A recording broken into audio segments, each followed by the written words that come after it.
બાસ રેસીપીમાં આપ સૌનું સ્વાગત છે. તો આજે આપણે બનાવીશું ભેળ. તો ચાલો શરૂ કરી. સૌ પ્રથમ એક બોલમાં બાફેલા બટેટા લઈ તેને મેશ કરી દીધા છે.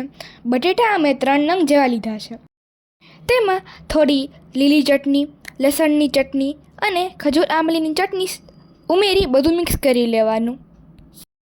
પછી તેમાં કટ કરેલી ડુંગળી, ધાણા ભાજી, એક બોલ વઘારેલા સેવ મમરા, પૌવાનો ચેવડો, મેંદા અથવા ઘઉંની પૂરીના કટકા અને થોડી મેશ કરેલી કચોરી એડ કરી દેવાની છે.